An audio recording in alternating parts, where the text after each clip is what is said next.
एक रास्ता बताऊं। इकबाल वो कौन सा रास्ता है? कहता है बया जे इश्क कमाले जे यक फन दारद। इकबाल कहता है आ मैं तुझे इश्क का रास्ता बताता हूं। इकबाल करेगा वो क्या? कहता है वो एक ही फन जानता है कि अपने महबूब की रजा हासिल कैसे करनी है। इकबाल कहता है ये फाका कश जो मौत से डरता नहीं, जरा रूह मोहम्मद इसके बदन से निकाल दो। आज तक पूरा आलम कुफर इसी कोशिश में है कि इनके नबी का ताल्लुक इनसे उम्मत से तोड़ दिया जाए। वो कोशिश करता रहेगा। अल्लाह भी अपनी कुदरतों से सदियों बाद खादिम अल्लामा खादिम हुसैन रिजवी जैसे लोग भेजता रहेगा कि वो उम्मत का ताल्लुक दोबारा अपने नबी से जोड़ कर जाएगा। और ये नारा लगाने पर मजबूर हो जाएगी उम्मत कि बस उन्हें जाना उन्हें माना, ना रखा गैर से काम, लिल्लाहिल हम्द में दुनिया से मुसलमान गया। हुजूर की मोहब्बत अल्लाह ताला ने अज़ल में सबके दिलों की तरफ देखा। हुजूर के सहाबा से पाकीज़ा किसी के दिल नहीं पाए, उनको अपने हबीब की नौकरी के लिए, अपने हबीब की मोहब्बत के लिए मुंतखब किया। और अगर हर एक को मोहब्बत दे देता तो अबू जहल भी वहां था, अबू लहब भी वहां था, उतबा भी था, शैबा भी था, उमैया भी था, वो सारे मौजूद थे। वो सरदार बन के चौड़े होकर बैठे हुए थे कि हमने इस्लाम का काम नहीं करना, हमने हुजूर के दामन से नहीं लगना, इस्लाम चौधरियों के पांव में नहीं जाता।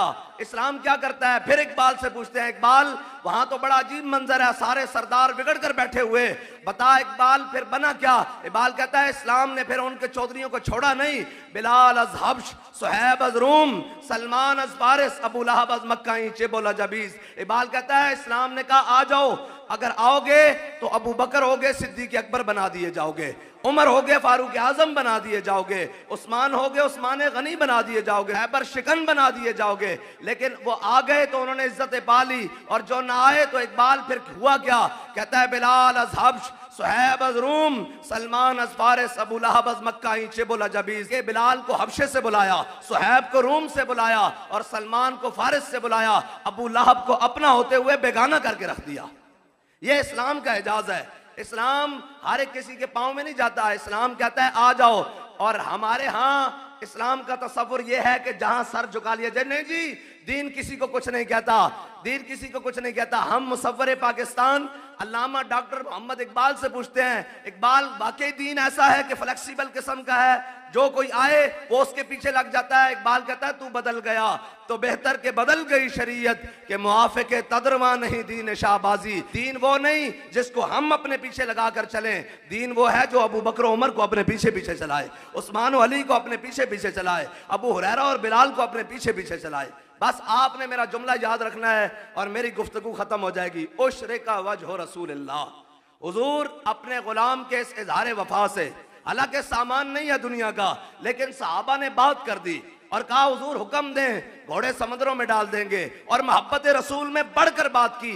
अल्लाह को यह गवारा नहीं था कि मेरे हबीब के गुलामों ने मोहब्बत रसूल में इस्लाम की खातिर बढ़कर बात की है, इनकी बात जाया चली जाए।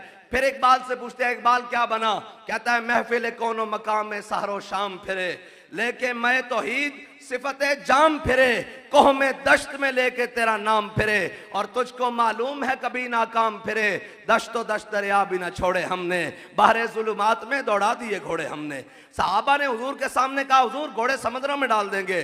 फिर हजरत सलमान फारसी और हजरत साद बिन अबी वक्कास जंग कादसिया के मौके पर, और जब पहुंचे ना जनाब दरिया दज्जला के करीब, और सामने फारसियों के कले थे, उनकी फौजें कलों के ऊपर खड़ी हुई, तो जब दरिया के उन्होंने कहा ये हम पर हमला नहीं करेंगे, तो हजरत साद बिन अबी वक्कास ने कहा लाओ सारी सवारियां दरिया के किनारे लाओ। जब सारे आ गए ना, आपने फरमाया बिस्मिल्लाह पढ़कर घोड़े समंदर में डाल दो।